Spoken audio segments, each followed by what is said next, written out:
Good morning, everyone.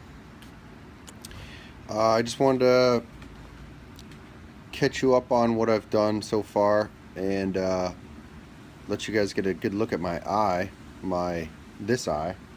Um, I made the mistake yesterday of I was rolling on some of the epoxy on the bottom before I put another layer of fiberglass on, and a little bit of wet epoxy shot right in my eye, and that was at around 8:30 last night, and I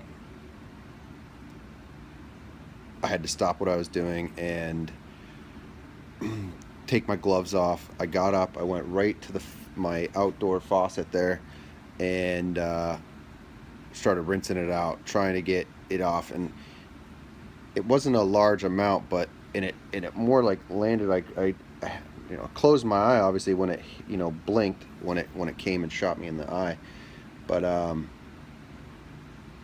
it definitely got in my eye as well.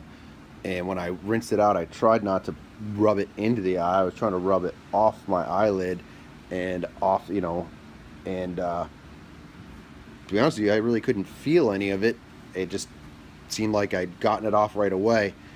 But it was burning, and I worked at a boatyard uh, years ago, and I was always warned that epoxy, especially the hardener, uh, MEK or whatever it is. I'm not sure if this is the same kind of hardener, but the hardener there we used, you just put a couple drops in the epoxy we were mixing. Wow, that was loud. And I was always warned never to get that in your eye. It's like acid; it will just eat your eyeball. So I was well aware of that when this happened. So I jumped up, got out to the faucet, started rinsing it off, and I'm thinking to myself, I gotta get something else to get this out of my eye. My eye was burning, and what I ended up doing was I had a bottle of Visine. I figured flush it out with some Visine as best as I could. I did that. I basically used half a bottle, which was left, whatever was left in the bottle, and I just flushed my eye out, and that seemed to have helped. But it was definitely still irritated, so I uh, flushed it again with more water. Took a rag and tried to dry it and pat it, and um, I went online and started looking up what I was supposed to do, and I saw on a website that was talking about on a blog that to use white vinegar. So I knew I had some white vinegar. I went in the kitchen, I got a Q-tip, I dipped it in the vinegar, and I squeezed it on the corner of my eye and let it drip in. And I did that a couple times, and I'll tell you that burns like hell, but it only burns for a couple seconds, and then you can actually feel that it seems to be helping. So, and what they said was it what's the term they used? I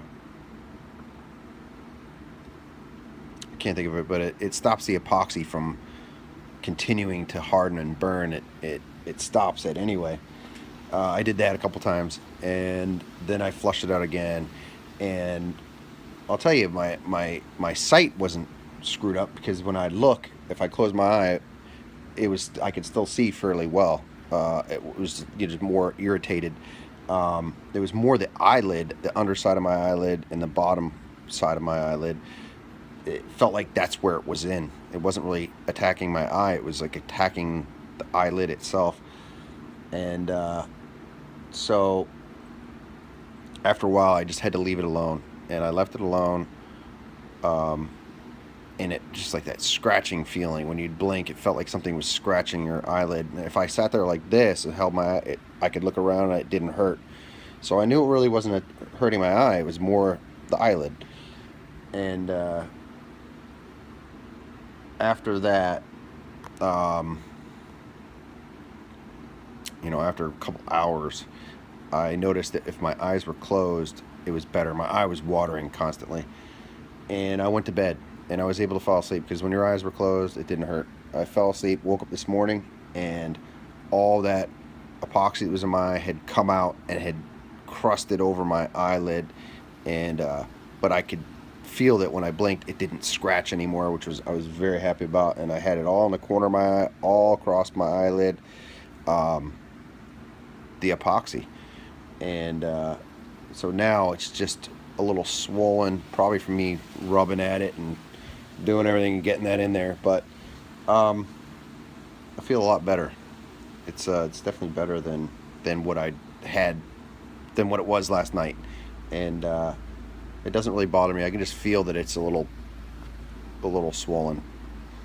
So after that being said, wear goggles. I wear goggles a lot, and I was just in a hurry with the epoxy, and I didn't pay attention to what I was doing. Rolling, and one drop just right in. So I'm gonna get to what I was repairing, and this is my bow. And what I've done here was I changed my mind, and I started using just chopped mat. And because the 1708 does not bend around curves very well, so I wet out a piece of chopped mat and stuck it on there. And what it allows you to do is, the chopped mat it can stretch a little bit, so you can stretch it around. And like I said before, once it starts to set up a little bit, you can start fixing some of those spots where it wants to come off. Like up here, it wanted to keep coming off. It would want to fold out down, so I would just push it back on, and eventually it would stay. And same down here, everywhere else it wanted to stick, but here I had to do the same thing, just keep pushing it up because it wanted to fold down. But I got it pretty good, and all I'm going to do after this is sand it down, clean it up. I'm going to use a sander, not a grinder. The grinders are such high RPM that they have a tendency to just take things off so fast.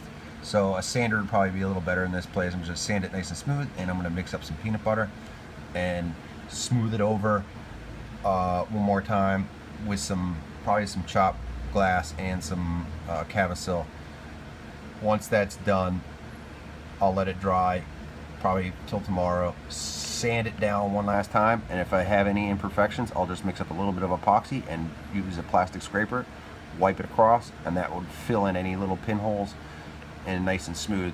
I may add a little bit of the Cavasil to it just to thicken it up, to smooth it out one last time. Now underneath here, I've coated it all with epoxy, and it's actually amazingly smooth and shiny. It's hard to see any kind of shine, but it's amazingly smooth and shiny.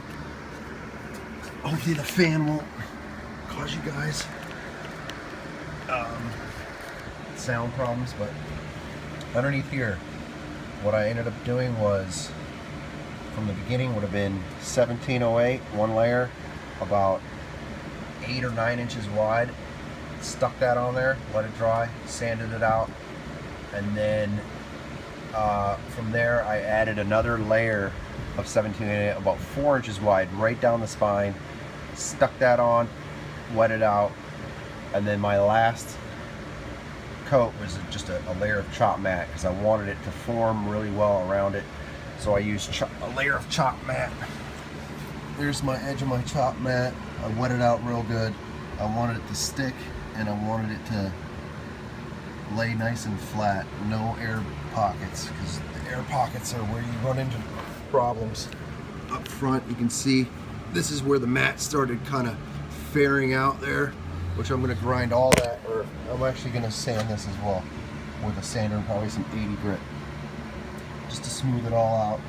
And I'm going to do the same thing. I'm going to take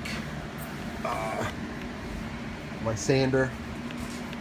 After sanding it, I'm going to just take some epoxy, maybe add a little bit of the Cavasil to it, and fair it out. Just smooth it on like peanut butter.